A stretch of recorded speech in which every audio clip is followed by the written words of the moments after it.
what we talk about as truth is a little bit of what Clinton was talking about. Truth is the momentary expression of the universe right now. Everything is arising and passing.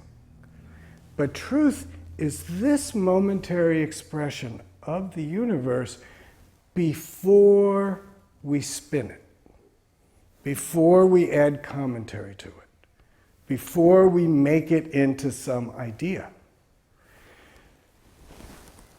We started this retreat talking about the Diamond Sutra, and in the commentary that Zen Master Bon Soeng wrote about the Diamond Sutra, he has a point where he says, perceiving is true nature.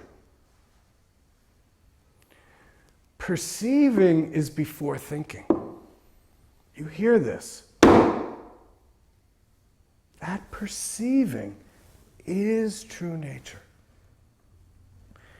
When I think about this, each one of us is a perceiver.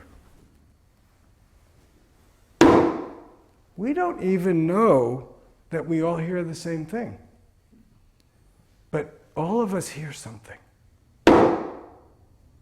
So, if perceiving is our true nature,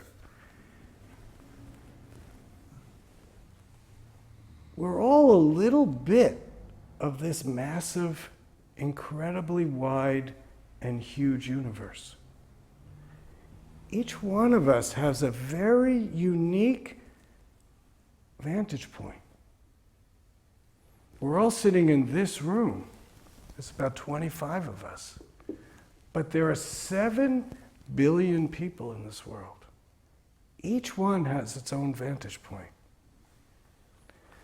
There's, I don't know how many millions or billions of bacteria in my gut.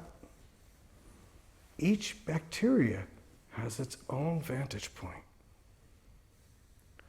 This universe is infinitely large.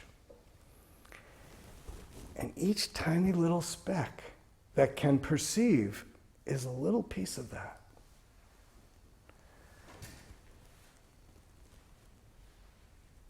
And then we get into trouble because we spin a story.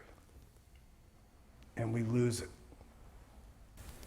But the opposites are, we always get lost in opposites. This or that. In Kangan practice, I'm always asking, is it this or is it that? Rest assured, I don't want either one of them.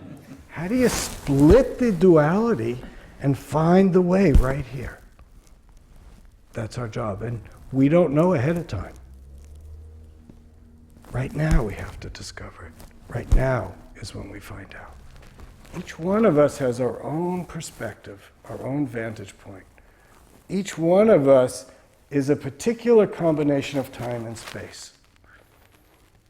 Our job in our lives is to use that to come alive in this very moment, at this very time, in the midst of all the difficulties, the suffering, the confusion, and wake up.